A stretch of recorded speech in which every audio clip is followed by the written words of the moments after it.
just thinking about this universal aspect of religion and the impulse of man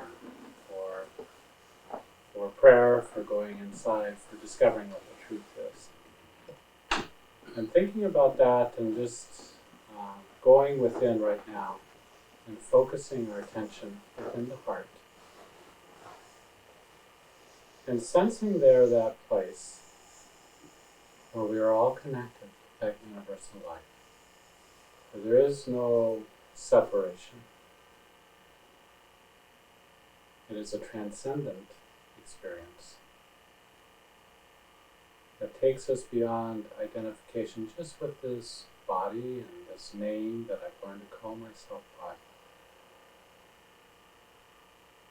and takes us into a timeless existence where there is peace, where there is sure knowledge of that deeper sense of self, something that resides beyond this body, beyond the emotions, beyond the mind.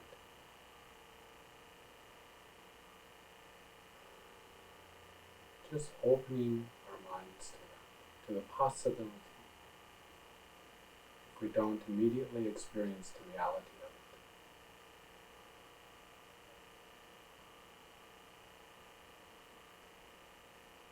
it. This openness, this belief and faith acts like a doorway.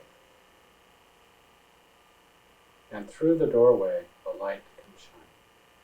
And this light is the universal self of which we are all a part. We spend so much of our activity and thoughts focused on the outer world. And in this moment, we can focus on the interior world. Most often when we look in the interior world, we see darkness. But if we look deeper, we see that there is light.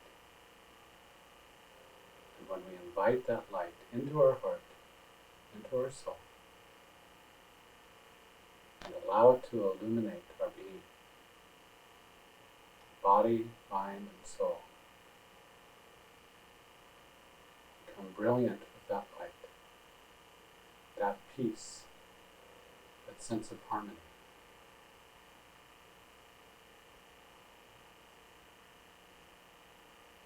And feeling that, allowing that to radiate out from us to all the people who are here in this room,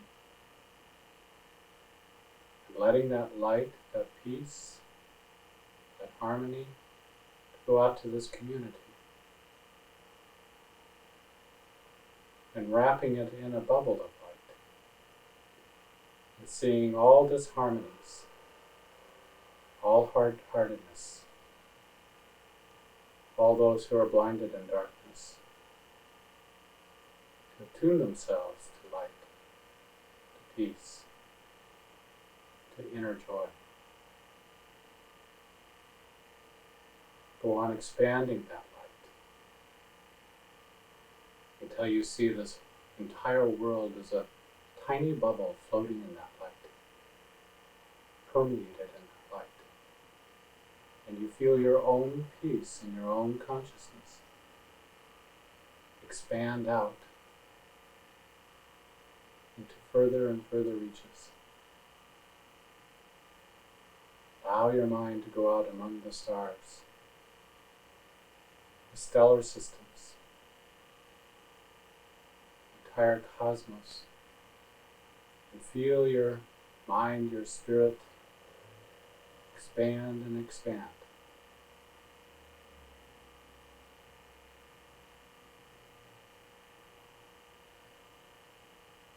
And for a moment, you turn your consciousness back to this little bubble of body consciousness, and see how small this body consciousness is. And then again, allow your mind to expand out into the stars and into the cosmos. Feel that freedom, that spirit, that light.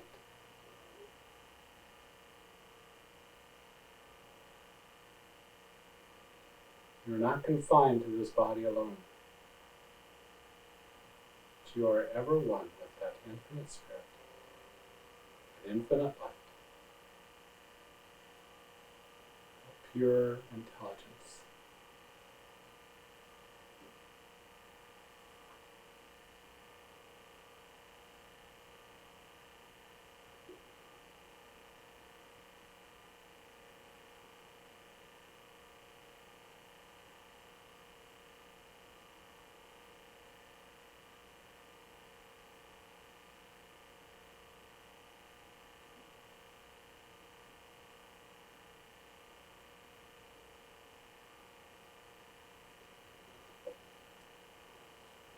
To read this evening from Yogananda's lessons. Connie has copies of these, and I think many of you may have gotten copies from her. These are his original lessons. This is entitled Plain Living and God Thinking. Do you realize how you spend your life? Very few of us know how much we can put into life if we use it properly, wisely, and economically. First, let us economize our time. Lifetimes ebb away before we wake up, and that is why we do not realize the value of the immortal time God has given us. Too much time is spent in rushing and getting nowhere. Very few of us stop, think, and try to find out what life can give to us. Most people do not think at all. They just eat, sleep, and die. It is important to differentiate between your needs and your wants. Your needs are very few, while your wants can be limitless. In order to find freedom and bliss, minister only to your needs. Stop creating limitless wants and pursuing the will-o'-the-wisp of false happiness. The more you depend on conditions outside of yourself for happiness, the less happiness you will experience. Fostering the desire for luxuries is the surest way to increase misery. Do not be a slave of things or possessions. Boil down even your needs. Spend your time in search of lasting happiness or bliss. The unchangeable, immortal soul is hidden behind the screen of your consciousness, on which are painted dark pictures of disease, failure, death, and so forth.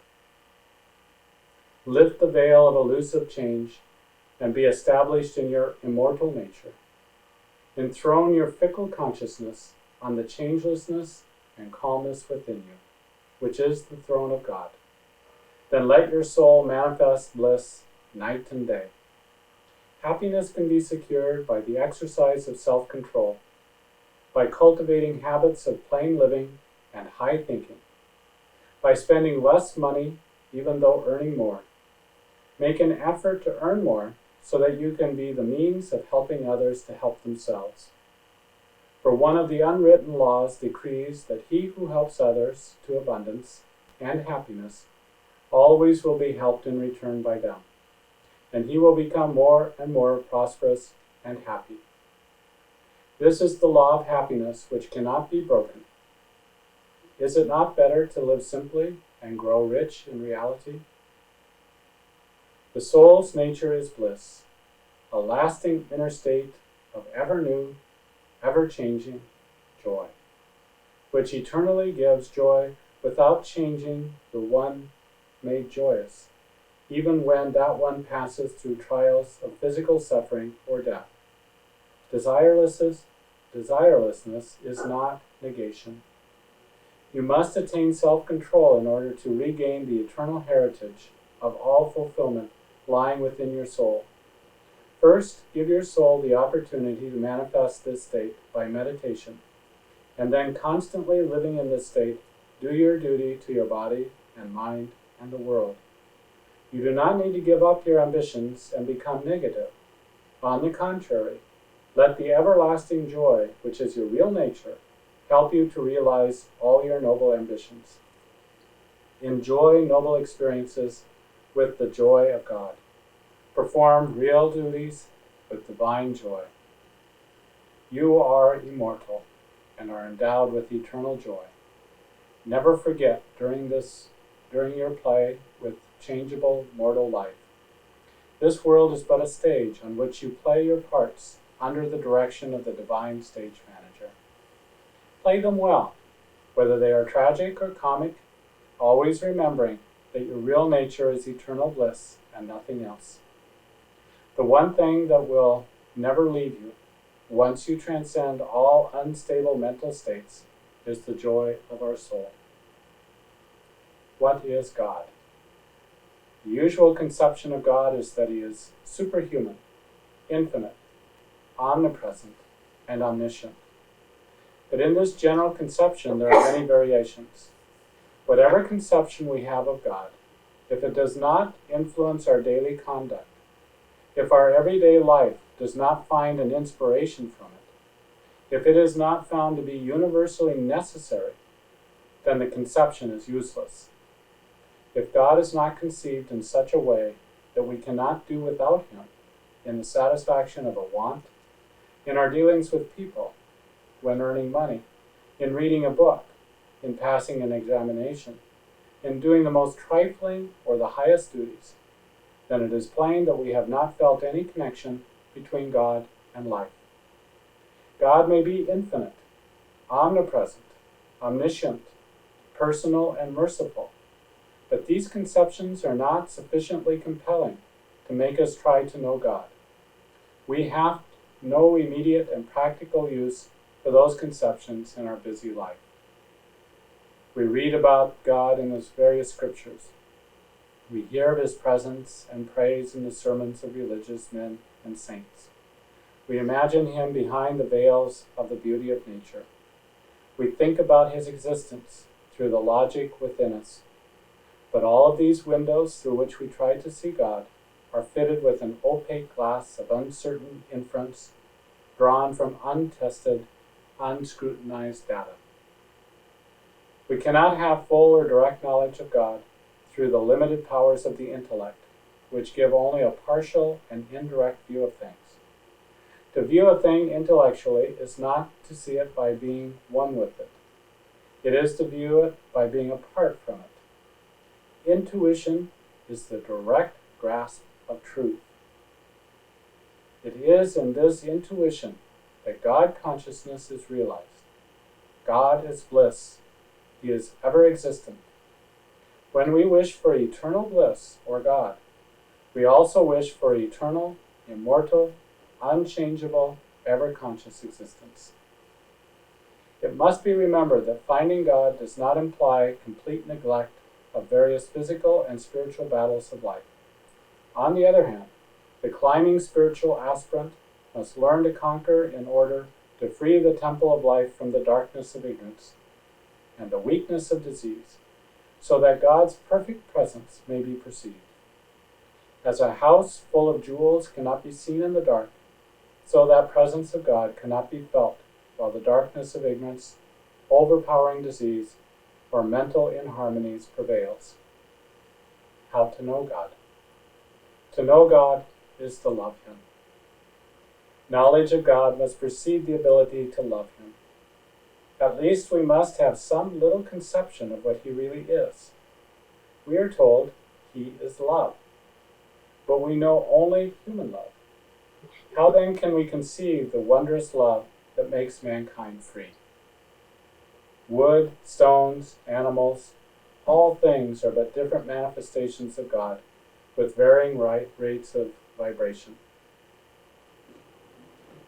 Our own feelings may be an expression of God, but they are not God. The wave may be a manifestation of the ocean, but the wave cannot be called the ocean. Is electricity God? No, for we cannot switch him on or off. He is ever-burning cosmic spirit. Do you really know any supreme being? Have you seen him? You believe what you have been told from childhood, do you not? Some people say he dwells in everything. Others says he is omnipresent. Yet space is not God. Space alone is not God. In all of space, we do not see any one intelligence. When you move through space, it does not talk to you. Yet you exist in space. Space does not mean intelligence. When my master asked me, "What is God?" I said, "God is spirit." When he asked, "What is spirit?"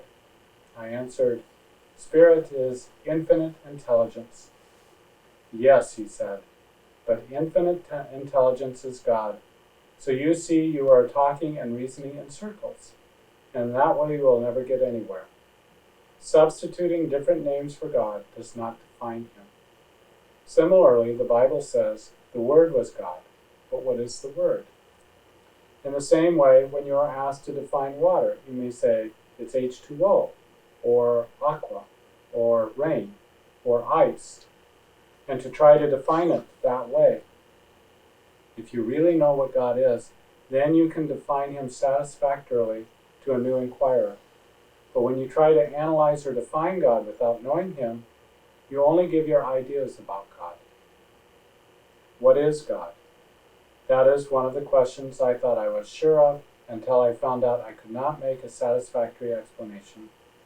But from my master's explanation, I really learned about God and found him for myself. God has been a reality to me ever since. There are two things in this universe. First, force, and second, intelligence controlling that force. You cannot mention one thing that does not have intelligence. The human body is simply a combination consisting chiefly of 16 elements that can be found almost anywhere in nature's realm. Unless intelligence is in it, it is only a combination of these elements and nothing more. With intelligence added, it becomes a live and thinking being. Now I ask you, can intelligence come out of nothing? Is it not reasonable to suppose that somewhere there is some sort of factory that produces that intelligence? We humans are only one of many products of that factory of cosmic intelligence. God is that invisible factory of intelligence from which all manifest things are created, born, and harmonized. Why do the seasons come on time? Why do we have hunger in the body and food outside to satisfy that hunger? If there were no cosmic intelligence, maybe we would have hunger with no food. But throughout the universe, in spite of the many mischievous pranks of nature, there always seems to be a rhythm. And this rhythm and all things are products of the one factory of the all-ruling intelligence. But even when they say this, still we do not define that intelligence. Here is the explanation. God is the supreme intelligence that governs everything. Some people do not realize that there is a difference between force and intelligence. Electricity is a force, but unless we put it into a lamp, it will not give a light that can be used. Intelligence puts it into the lamp. All the forces of nature cannot satisfactorily work by themselves without the guidance of intelligence. The cosmic factory of intelligence works in a coordinated way. Steam has power to make things move, and fire converts water into steam. These are only two of nature's forces, but they of themselves, in their unharnessed state, do not accomplish anything importantly useful. But when harnessed by intelligence and directed rightly, they can be made to be of great service to mankind. The earth and the whole universe seemingly has been placed on a routine so that human life is made possible. This cosmic routine, the rhythm of the spheres, is the product of divine intelligence. The surest sign that God exists in the increasing, heart-bursting joy felt in meditation. When your mind is free from prejudice, when narrow-mindedness vanishes, when you are unreservedly sympathized with everybody, when you hear the voice of God in the chorus of churches, when you realize that life is a joyous battle of duty, and at the same time a passing dream, and above all, when you become increasingly intoxicated with the joy of meditation and in making others happy by giving them God peace, then you will know that God is always with you and that you are in him.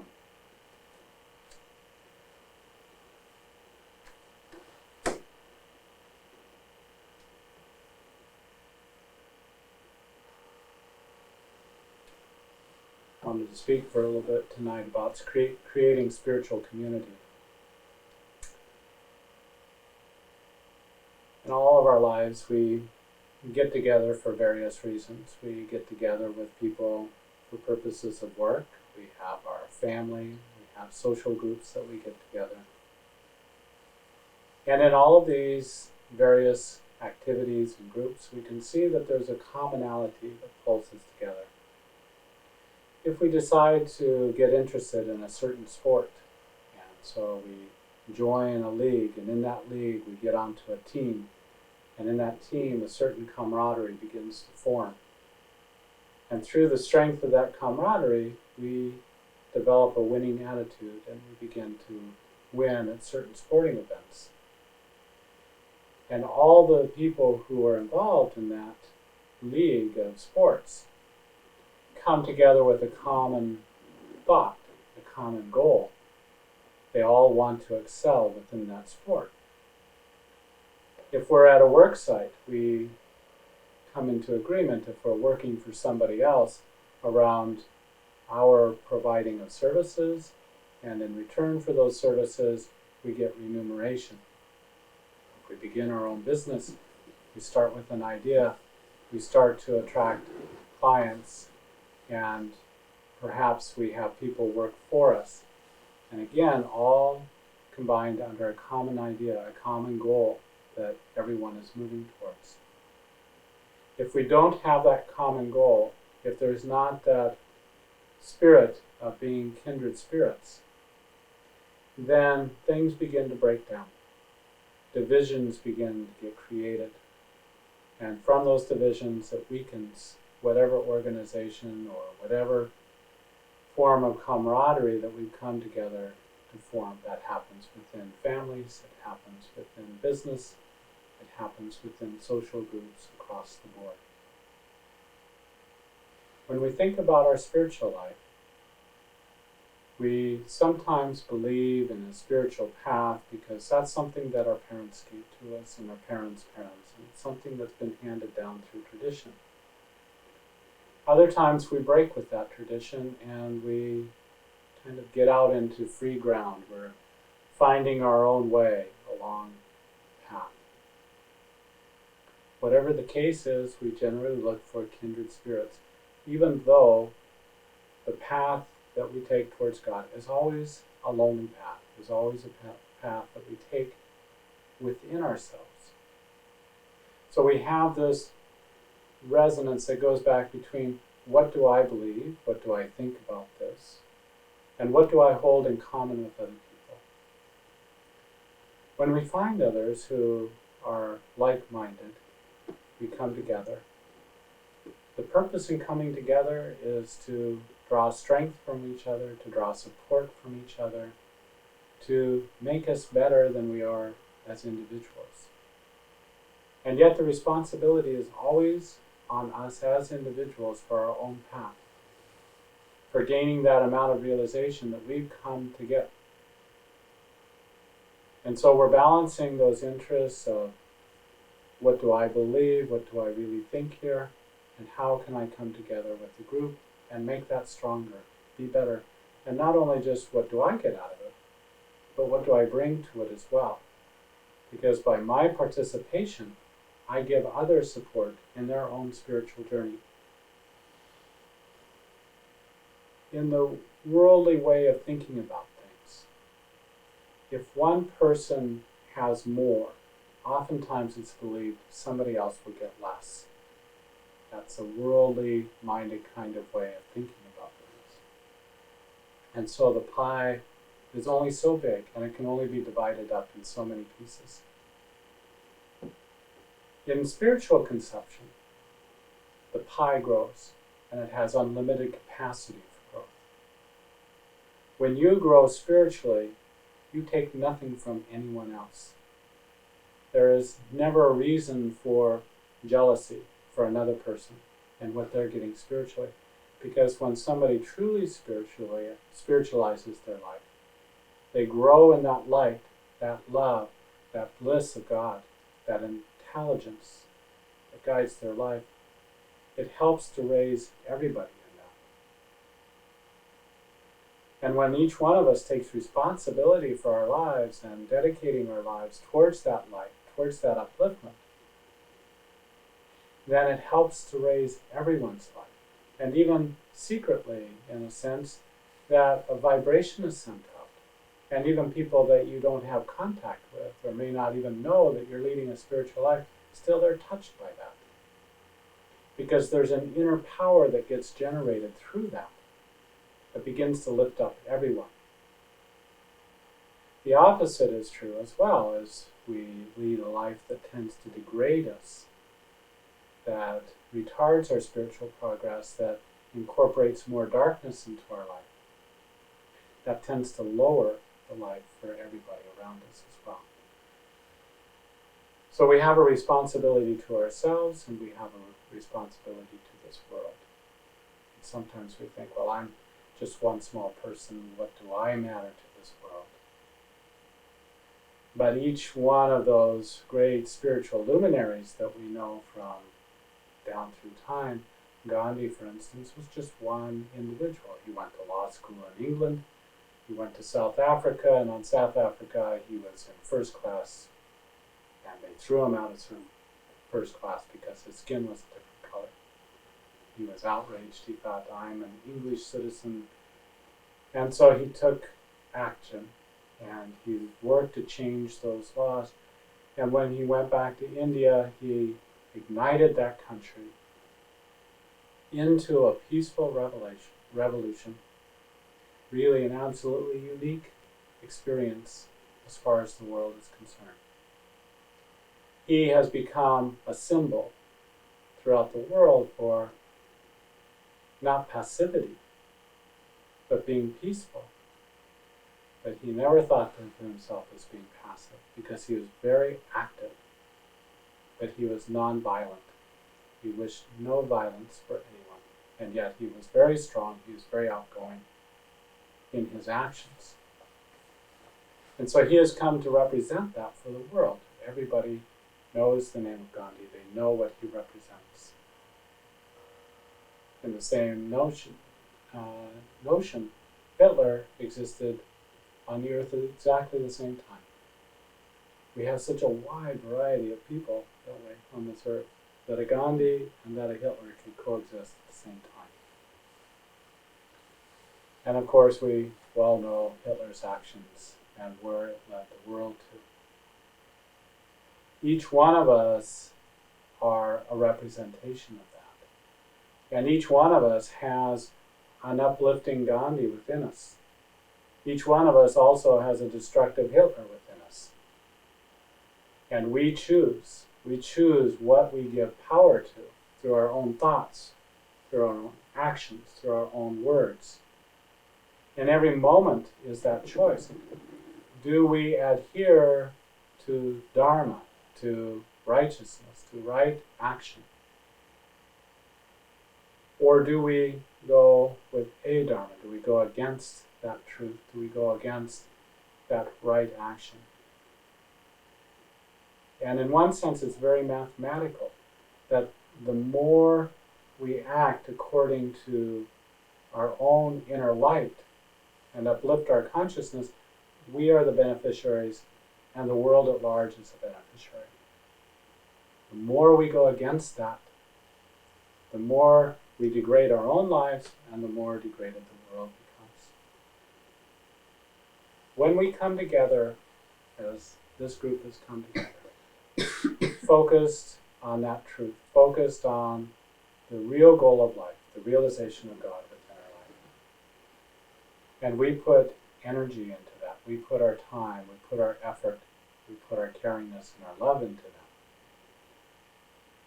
Even in this small group, an action is started. And that action, first of all, affects our own life. And through that action, if it uplifts our life, if it gives us more light in our life, that begins to change and transform our own life. And from that, it spreads out to the people that we immediately know. And when we live according to that own inner light, others pay attention. They see that. They may even fight us on it. Why do you act that way? Why don't you come and act the way that we want to act? You're holding yourself aside.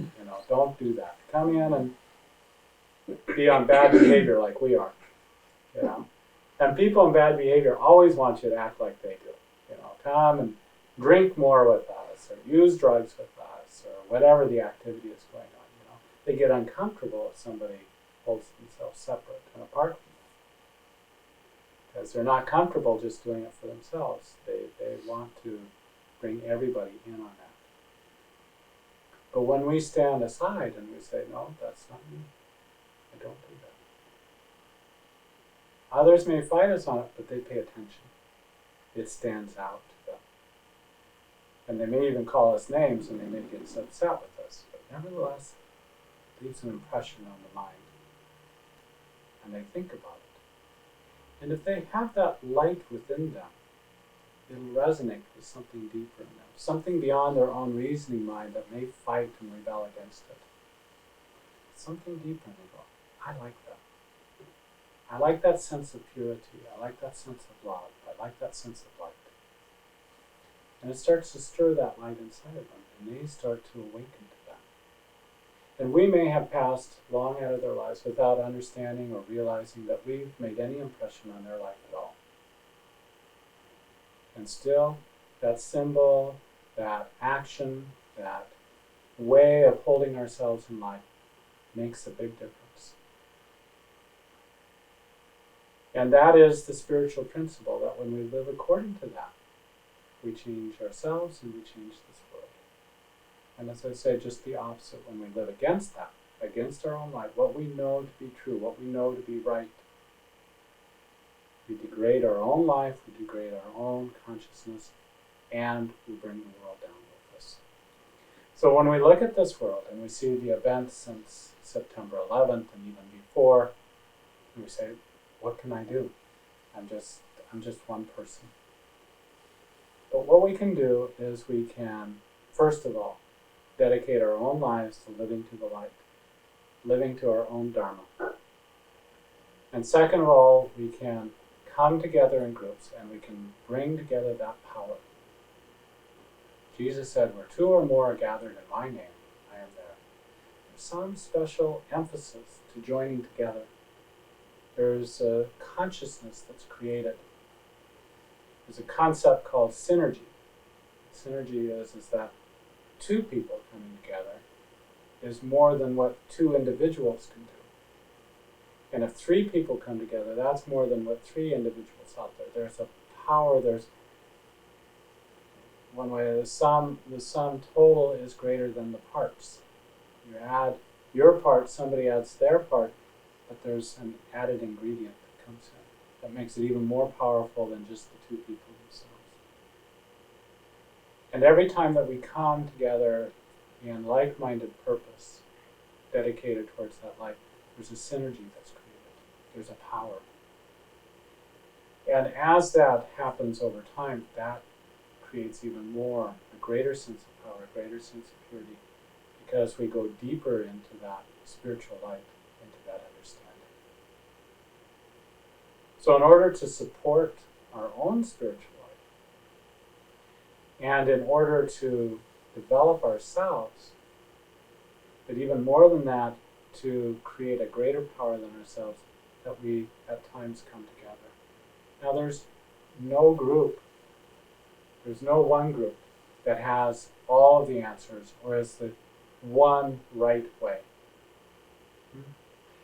Anybody who's dedicated towards that light, and we can recognize them, whatever language they use, whatever symbols they use within rituals or within their own worship, when you attune yourself to that own light, you recognize that in another person. You recognize that in another group. There's something that resonates there. You feel that same purity there. And we could travel the world over, and if we were attuned to that light, we could go into every culture, and not every person within that culture, but we would find examples of people within that culture, within that religion, that would be resonating to the same light that we're experiencing and feeling in ourselves. And so to find those people within your own community to come together in like-minded spirit, to bring that life forward and that light forward, to make it stronger in yourself, is extremely valuable and useful. But it's not a matter of saying, okay, this is the inside of the circle, and whoever's on the inside of the circle belongs, and whoever on the outside of the circle doesn't belong. That's not it. Because we've just limited our vision. We're out for the universal vision where we see God and the light residing in every person. And so to have that universal vision, there's no inside or there's an outside. Rather, everyone becomes part of your group. Everybody becomes part of your vision. That all is sacred, all is holy. And that every person has that light burning within them, even if it might be clouded by a little bit of black dust all around. So it's a little obscure because the personality isn't so nice. And it's acting out in a way that's not so good. And so it's a little hard to see, it gets obscured. But if we believe only in somebody's bad tendencies, we give power to their bad tendencies. If that's all we see about them, we're helping to add to that. And sometimes we do that to the people we love the most. We kind of get frustrated because we wanted more, we expected more. And so then we get so involved in seeing their bad tendencies that we forget the light. We don't see that anymore. And as a result, we lose the light in ourselves. We get angry, we get frustrated. And as a result, the light goes out. It gets clouded by that dust inside us, that dark cloud. So, to practice seeing that light residing in the heart, each person that we meet, that light of God is burning there. And that it's not extinguished. It's not totally clouded over. And when we look at the light within each person, we help to awaken that light within each person. And that's the greatest gift that we can seek to do, is to look through the shadows that somebody might be throwing out at us, and to see that light residing within that darkness. It's hard to do sometimes, but we're such a great beneficiary because the more we can do that, the more brightly the light burns in here. Because we're not believing in the shadows, we're not believing in the darkness, we're believing in light. And the more brightly it burns in here, the more we have to give. Not everybody receives it, and we can't be attached to that it's going to change them, or that we know how it changes them. But that we stay focused on the light. Because first of all, it makes the light grow brighter here. And second of all, it's the greatest blessing we can give to another person. And the third blessing that comes from it is that the vibration of that light that's burning in here goes out to many unseen people in our life. It radiates out and it affects people. You may be standing at somebody in the store that you don't even know, and suddenly they feel a little more calm. They feel a little bit more of the light inside of them. Why? Because that light is burning inside of you. Nothing is said. You may not even make eye contact, nothing. And yet the influence is there because the vibration is going out. The person may feel a little more hopeful, a little bit more at peace. They may be in a very distracted mind, maybe very depressed mind, and suddenly they feel better. And that is the kind of blessing that you can be to this world, by residing that light. By making that something that you reside in, not just once in a while, not just morning meditation or night meditation, or not once a week by going to church. Every moment you dedicate to yourself, you have your mind attuned to that. And if you do that, so say the great spiritual masters and saints, you will reside in bliss. God is bliss, joy. bubbling up in the spirit. Not because anything particular is going on in your life, you may be just doing very ordinary things. But suddenly you're aware of this joy and you got this big smile on your face for no particular reason at all. Just because. And it's that purity, it's that light, it's that joy that's burning inside of you. And wouldn't it be a wonderful world if that's the dedication that each person brought into their life? Wouldn't that change this world? Wouldn't we have a Garden of Eden right here? Nothing else is needed. We have everything needed. But when we are absent that light, when we are absent that joy, then doesn't this world become a living hell? Filled with darkness, filled with pain, despair, all of it. And it all, the key resides right here, right inside of us. Our own openness, our own mind, our own ability to reach out for that light.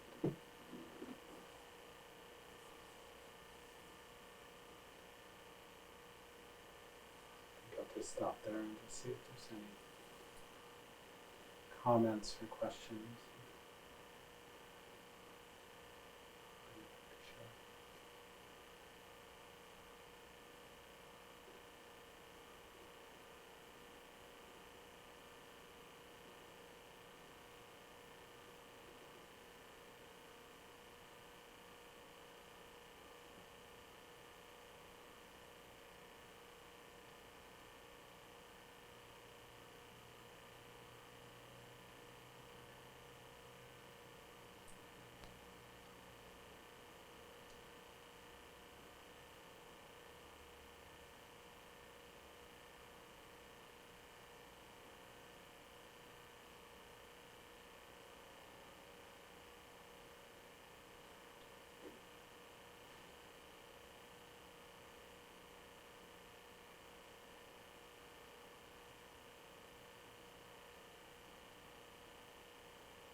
So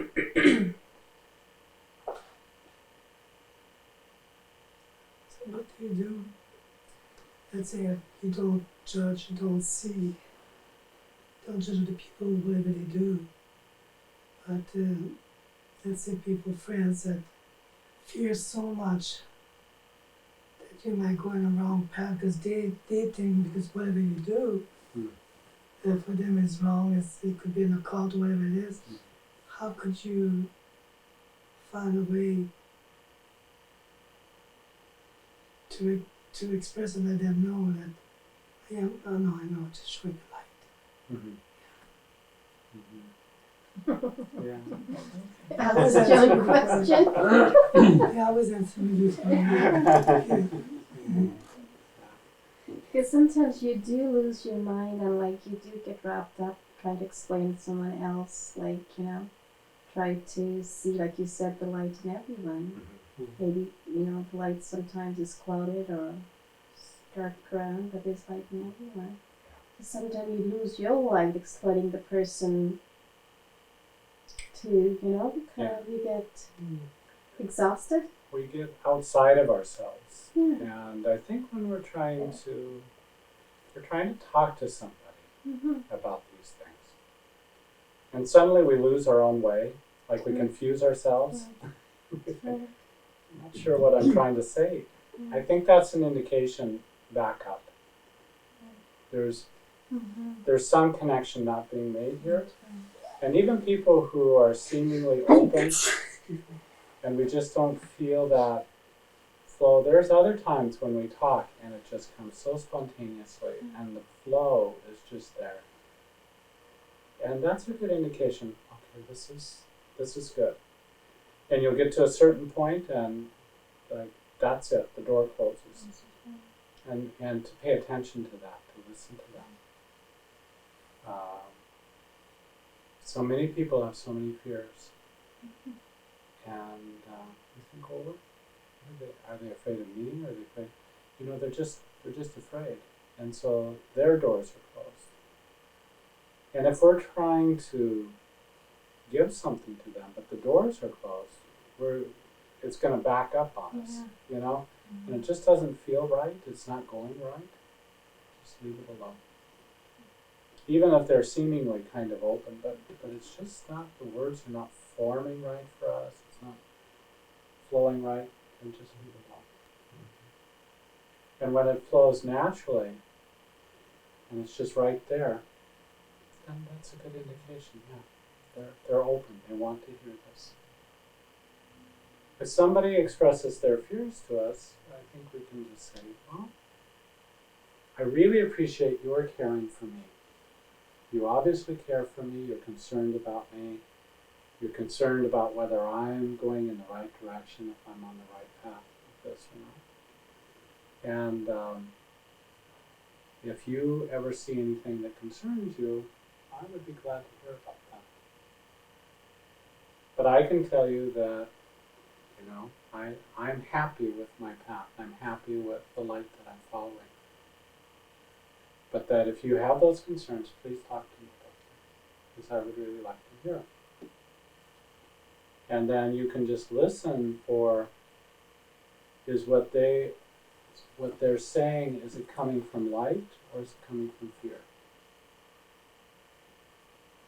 And you can learn an awful lot about other people by listening to them. And oftentimes people may be saying, well, you're this, you're that. But they're actually saying much more about themselves than they are about you. Because they're revealing their own attitudes, their own whatever, yeah. And so you don't have to accept it. There's a story about the Buddha where a man came up and he was really angry at the Buddha. And so he just read him the riot act for quite a while, really gave him a hard time. Accused him of all kinds of things and just really went after him. So the man went away and he started thinking about this. He started thinking about this and he thought, you know, I was really unfair about what I said to the Buddha. Have a second there. And yeah, if you could ask maybe to step outside. I'll open the back door. And he said, I think I was not very good with him. I really got very angry and I grew up. And so the more he thought about it, he thought, I really owe him an apology. So he came back to the Buddha and he says, I'm sorry for what I said, you know, I really apologize. I was really out of line here. And Excuse me, I'm really sorry. Thank you. Could you please join Ezekiel on the back there because he's talking? Oh, I'm gonna go get it. Okay. Excuse me, I'm really sorry. I apologize.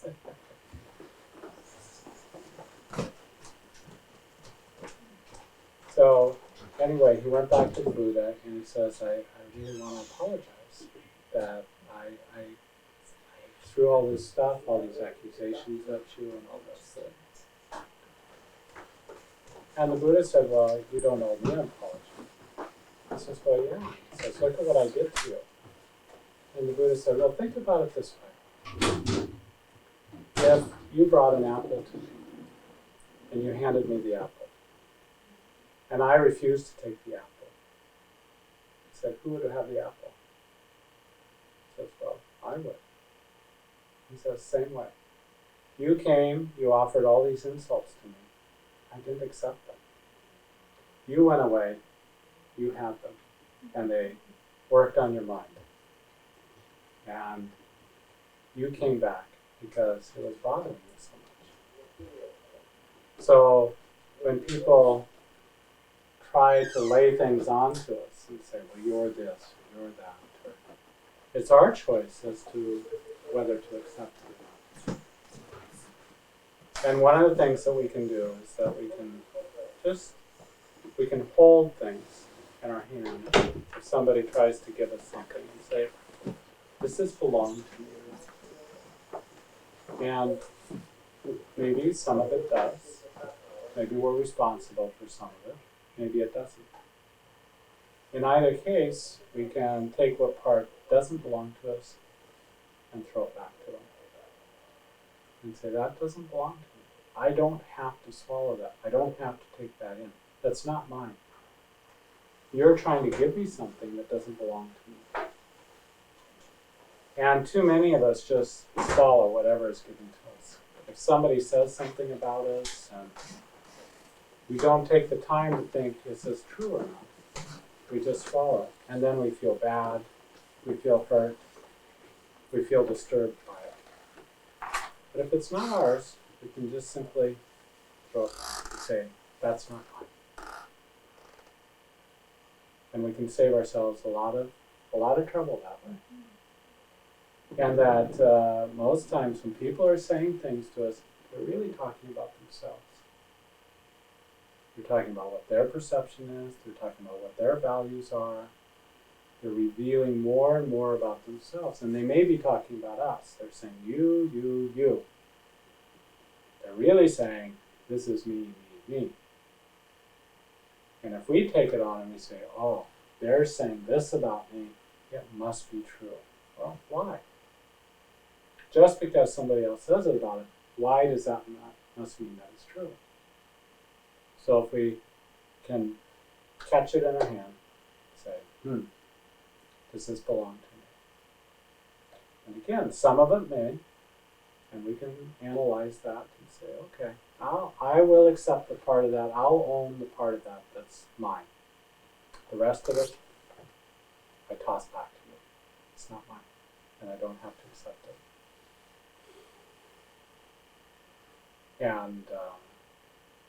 And so we do discriminate in that sense. We do judge. And I make a distinction between judging and being judgmental. Mm-hmm. When we judge things, yes, of course, we say, I prefer chocolate ice cream over vanilla ice cream. That's a judgment. Mm-hmm. I have a right to that judgment. But if I say, you should like chocolate ice cream better than vanilla ice cream, I'm being judgmental. I'm heaping that on to you. And the moment that I do that, I cross the line. And I may say, I don't believe you should be doing what you're doing. And I think you're going to have a rough time of it because you're acting the way that you're acting. And if I perceive it as being dangerous to other people, I may even try to stop you. But all the time, I can be holding the light in you and knowing that you can choose differently. You can choose differently. So I do make judgments. But I don't have to cross over to where I identify that person with the shadows that they're throwing at me. I can always pierce through the light that's in them. If they're throwing a lot of fear at me, if they're talking about a lot of fear, I can give them calm in return. I can look at the light in them and give them the calm. Instead, if they're giving me a lot of anger, I can look at the calm inside of them. I can look at the light inside of them. Doesn't mean I have to put myself into an abusive situation. But if I'm in a situation and there I am, then I don't have to join them in that. I don't have to accept what they're doing to me. Do you understand that this is easier said than it is done? No. But it takes practice. But if we enter in with that intention, I'm determined to see the light in you. You're throwing fear at me, you're throwing judgments at me, you're throwing darkness at me. I'm going to just let those pass by. And I'm going to continue to engage with you and see the light within you and call on that light. Because I know if I only respond to the darkness in you, I only add to that darkness. If I see the light in you, you may or may not respond to that, but at least that's my best attempt at drawing the light out in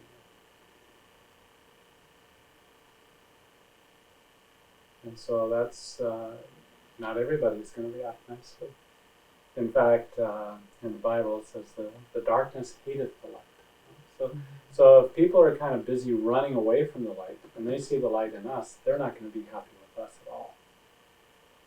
Because they're going to say, no, you come and join me over here in the darkness.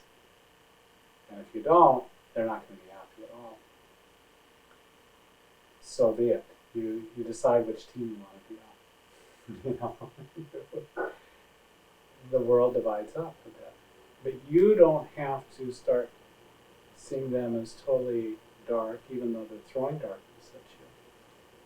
One way of thinking about it is, if you see the individual soul who is in light existing within the heart of that person, and that person is always, they're so bitter, they're so angry about things, they're so involved in that darkness, and see the inner person who's innocent, see the inner person who has that light within them, being up against those forces, being overwhelmed by those forces.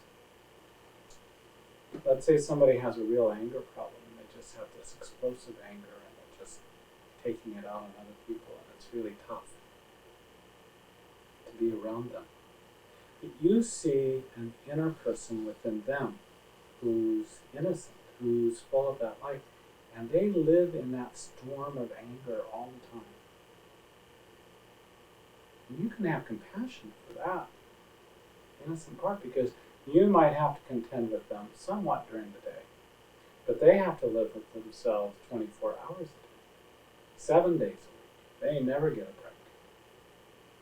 And that innocent part that's inside of there, that exists somewhere deep in their heart, they have to live in that all the time. And what a sentence, what a hellish existence for them. So that's another way to identify with the light that's within that person. And it's not necessarily the personality and what they're doing, and you're saying, that's okay. And they look at it and say, that's not good what they're doing. And yet you can identify with the light that's inside of you. Because I used to say, oh, thank you, I'm so privileged that you're wasting your time on this. Leave somebody else alone. I used to say, it's like string darts again. Did you want to say something, Cynthia? You know, you have given the answers to my many questions, and I'm feeling so light right now. Really, really light. Yeah. It's tough when you feel like you're living on a battlefield. It's, you know, the Bhagavad Gita, you know, is the middle of the battlefield. They're standing in between these two forces. And that's how we feel oftentimes. We're standing in the midst of these forces. But when we can continue to seek the light, even within that battlefield, and never lose sight of that light, then it's like a person who dwells in a cave. Darkness is all around them, but they see some little pinpoint of light, and they know there is the exit. That's how I get out of here. Now, if they lose sight of the light and they just start stumbling around in the darkness, oh, they fall down, they get hurt, you know. It's terrible. But if they find that light, and we always can find that light, it may be just a whisper, it may be just a little tiny pinpoint. We may just sense it or feel it, but we are always focused on that light. That light will take us out of the darkness, out through the mouth of the cave and back out into the light again. So we have that full light. So we can always, anytime, in any experience, however dark it is, if we look for the light, we'll find it. We'll find it. And that's what will draw us through that experience and come out on the other side.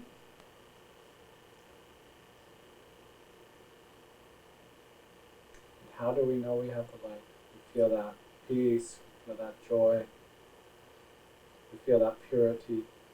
dwelling within us.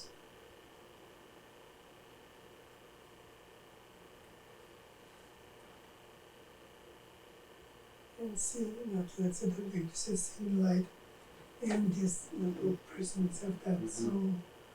If you really see it, there's the possibility that the light in that person will grow. Yes. Yeah. It's up to them whether they receive it or not. Okay. But it's, it's true in human psychology as well that if somebody is always told that they're bad, that everything that they do is wrong, they start to believe it about themselves and they start to act on that even more. But if somebody is told they're good, if we're told that we're a child of God, that light dwells in us, that love is our nature, and we can accept any of that, then that begins to grow inside. And isn't that really what we want to draw out in other people? So if we want to draw that out in other people, we have to see it in them first. Because that will give power to the light. But if we only see the shadows that they're throwing at us, and we say, oh, that person is such a terrible person, and they always do this, and they always do that. And we're giving power inadvertently to that darkness. Because we're sending that message to them, either through our words or our actions or through our thoughts.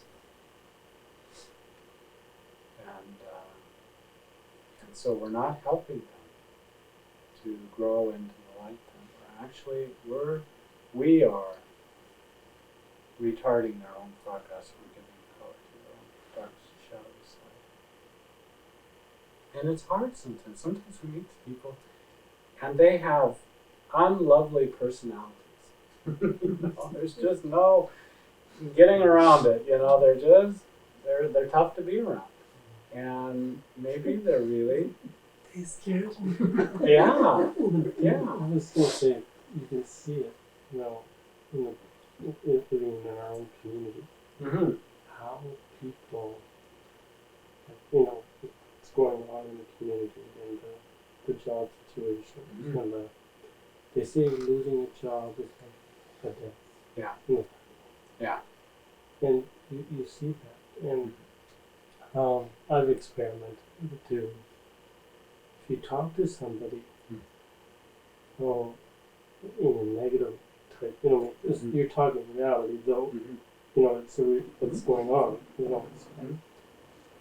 But then you tell the person, well, don't worry, no, it's going to come around. It's a cycle. We're going into a cycle where all of a sudden you get into a positive mode. Yes. And all of a sudden, wow, you see them change. Light up. You do. That's hope. And that's what's going on in the community now, that people are being backed up. Yes. And like you're saying, there's a light, and the light is slowly being blown. And so how needed is the light? And those who see the light and believe. A lot of people are really, they might have been spiritually strong. They believed in God, they prayed. I've talked to some people who say at church, they have specific special prayer meetings. Yeah. Just trying to give them that spiritual, because it's affecting them so much. The anxiety, the uncertainty around the future. But, I think, with yourself and other people that have that experience and are willing to do without the luxuries. See, we've filled ourselves with so much luxury. And we've been used to it, like a child that gets candy and ice cream, whatever he wants, toys. Yeah. Then we take them away from that child. You see? And I think that's what we're seeing now. And, to try to give people hope. Like Jehovah Witnesses come to the house, and I know people shut their doors, now they're saying people are willing to do this. We may not agree with their beliefs. It doesn't matter if you're Muslim, Hindu, whatever. Right. But what you have, I say to them that I admire you people. you want to go to the people. Whatever your beliefs are, I mean, you're going out, and when people want to listen to it, when they're seeing that now, that people are willing to hear it, listen to them, to say, you know, you believe that, you know, these things are to go with time. Time is to go by. Yeah. You know, these are times that, you know, you have to fix. Right. But I said, you know, that they're the only ones basically are going one-on-one. You see what I mean? If you really look at it. You know what I mean? And I think, yes, we've been so used to getting what we want. We never had to worry about these kinds of things. Yeah. We were growing up, you know, there's everybody was working, everybody was happy, you know what I mean? You didn't, you know, it's good. And now people are realizing that, you know, those materialistic things, you know, we're taking for granted in most ways. You know, we're saying, hey, I lose one job, I'll lose another job. It's not happening. You see? And I think for ourselves, I think within ourselves, you know, I've been through where there's uncertainty and I, you know, I do that, but the other thing is there's very few people that are willing to reach for it. Like they're saying, I'm tired. I prayed, I went to church, I went to, is there a God? It's coming to that. Yes. Is there, in New York City, people must be saying, you know, how much does God want to punish? You know, it's really, the test of faith is really coming out in so many areas. And that's where Yogananda's reading was. If He's a loving God, then why are we going through this punishment so much? Like, it's coming at us in a direction. That's where Yogananda said here, you know, unless it is universally true for everybody, and unless it is a necessity for everyone, then the definition cannot really be called God. And it should be a necessity. It's oftentimes through crisis that we're kind of, you know, there's a saying that there's no atheists in the foxholes. In the war, you know, 'cause you're up against it, and everybody's. You know, there's a cute joke. There's the controversy in the United States about prayer in school, and the joke is that there will always be prayer in school as long as they're math tests. You know? So. You know, when you're up against it, you know where to go to. And it's oftentimes through crisis like that.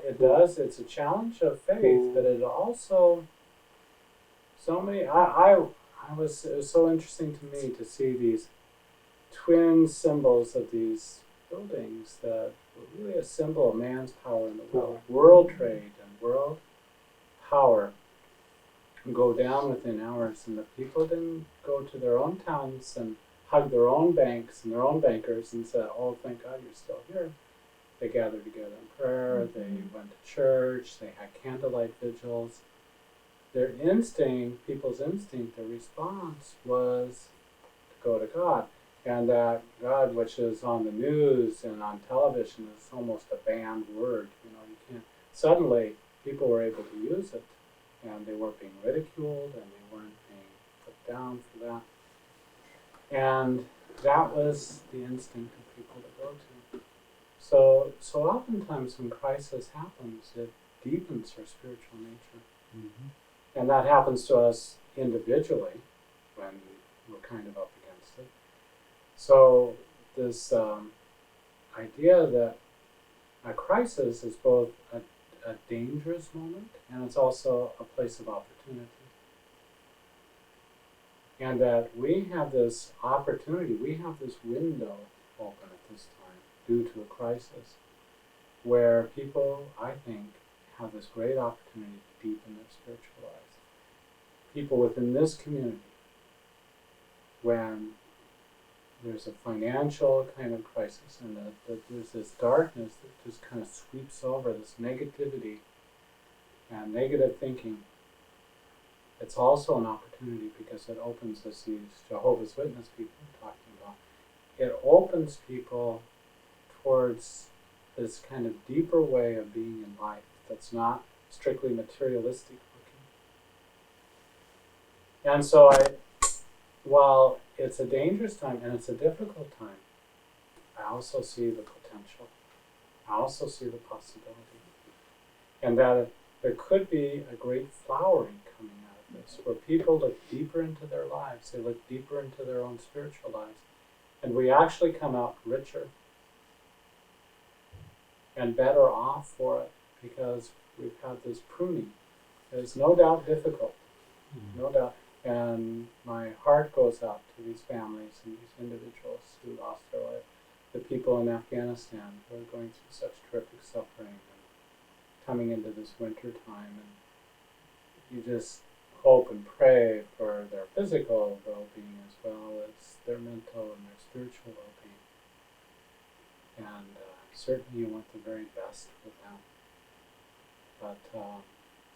But there is this hope that I have as well, and there is evidence for that hope, I think, in how people responded to this crisis.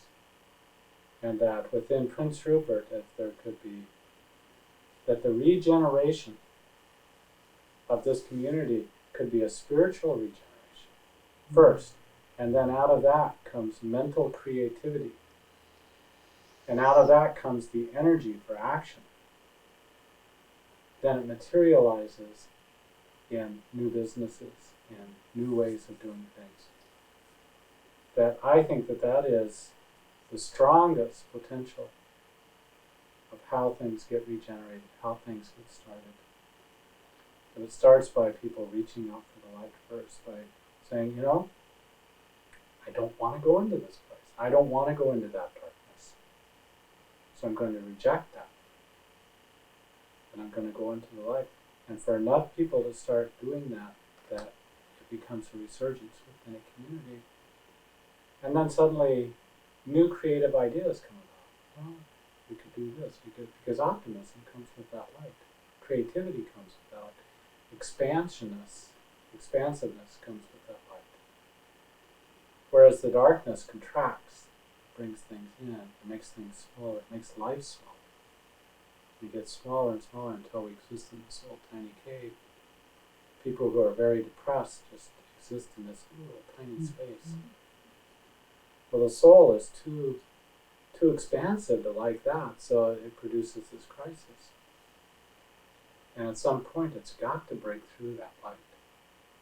And how we can do it is, first of all, respond to the light within ourselves, and then see the light in other people. And as you said, talking to somebody and then offering them some of that light. And suddenly the consciousness, the vibration of that conversation changes. When you get somebody who's receptive to that, and they go, yeah, that's true. It's true. We go through cycles and you can see us coming out of this and doing something else. And we could come out of it better than we were before. So I see it as a tremendously hopeful time. Not easy. No, So far away from God. but it's quite challenging. And It's quite challenging. And I think it's not only here, we look at it here, but it's everywhere.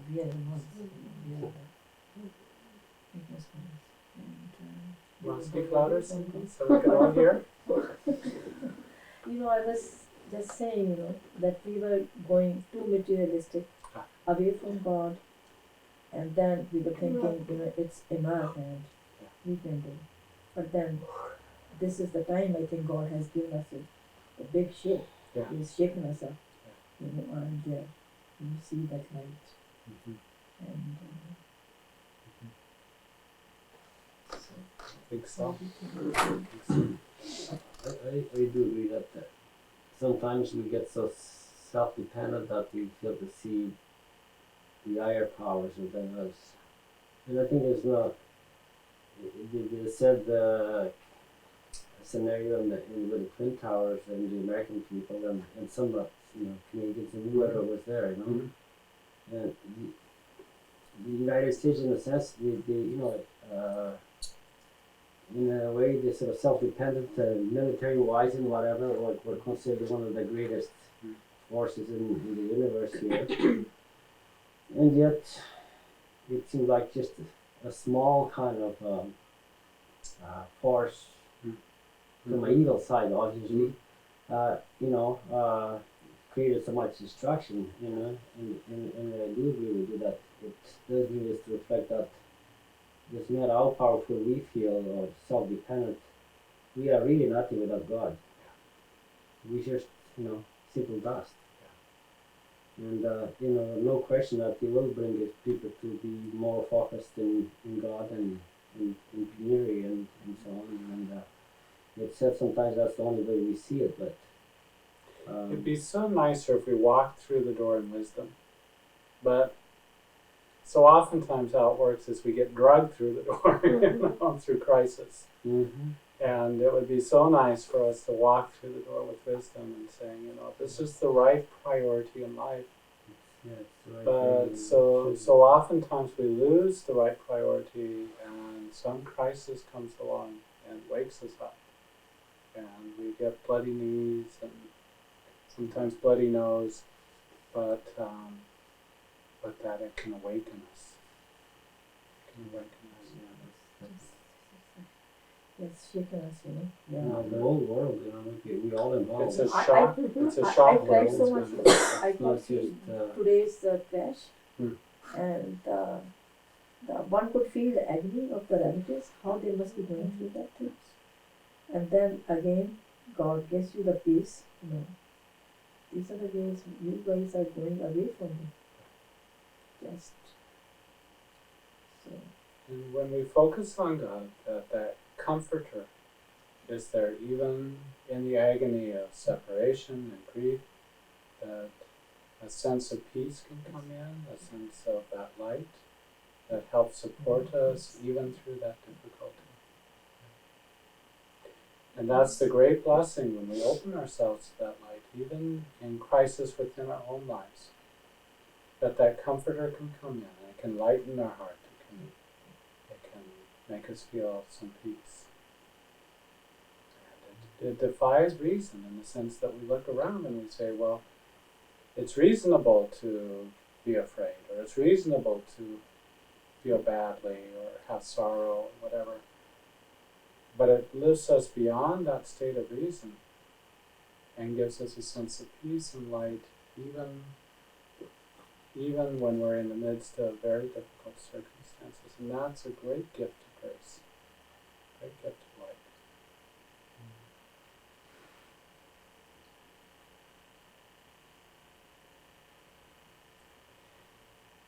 Well, I just want to say that I thoroughly have enjoyed my trip up here, and some that were coming earlier weren't able to make it tonight, and some of you who haven't been able to make it before made it tonight. So I'll be leaving tomorrow, but I just want to thank all of you and everyone who's been here for your open hearts, your open home. Thank you for coming. And for all of you for coming and joining and bringing your light of God within you to help uplift all of us, to bring that synergy here so that we can feel the peace of the light and have that go out to this community that's really so much in need of it right now, for hope, for light, for upliftment, for leading life. So oftentimes when a community goes through a difficult time, alcoholism goes up, drug use goes up, so many fights go up, all kinds of things happen. And what a time is needed for light, and for us to adhere to that Dharma, what we know to be that higher calling. And temptation can be there to kind of just go with that other flow. How important it is to stand against that flow, to stand in that light. So I just want to acknowledge and thank all of you for doing that and helping this community. And the community, that this is a group that meets regularly, and this is a place that all are welcome whatever. It's not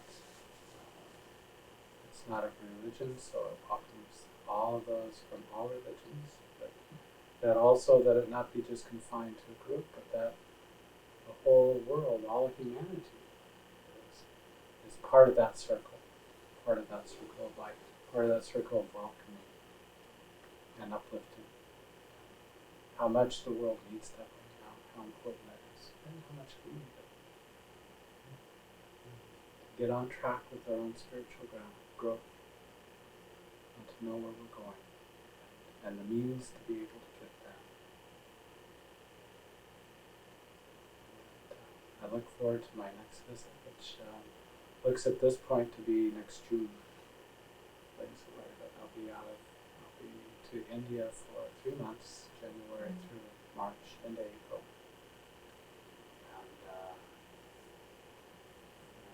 And June 18th, I think, Connie will have the dates, I think, through the 24th. And for those who've been interested in this path, the Kriya Yoga path, that I'll be offering Kriya Yoga next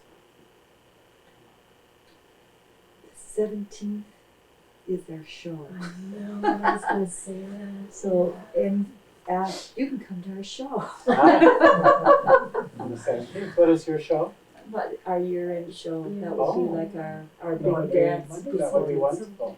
Well, hopefully it'll all coincide so that can happen, because right after that, I think would be an okay time for me, you know, and since like I have, it just, this show is sort of like a focal point of the year, you know what I mean? So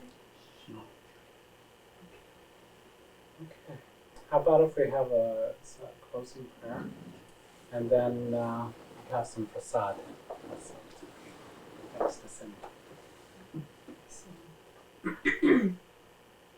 You please pray after me. O Heavenly Father, O Heavenly Father, Divine Mother, Divine Mother, I feel the wonder and the beauty I feel the wonder and the beauty of Thy glorious presence of Thy glorious presence in every part of my being. in every part of my being. My heart is bursting with my love for Thee. My heart is bursting with my love for Thee. I kneel in adoration at Thy feet I kneel in adoration at Thy feet and surrender myself to Thee. and surrender myself to Thee.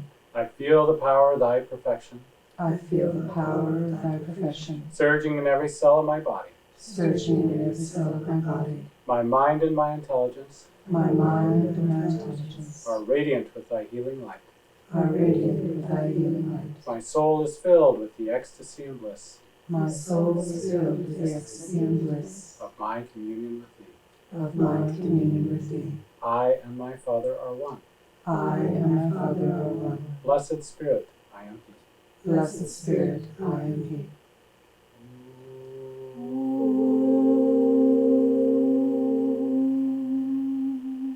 Peace, bliss,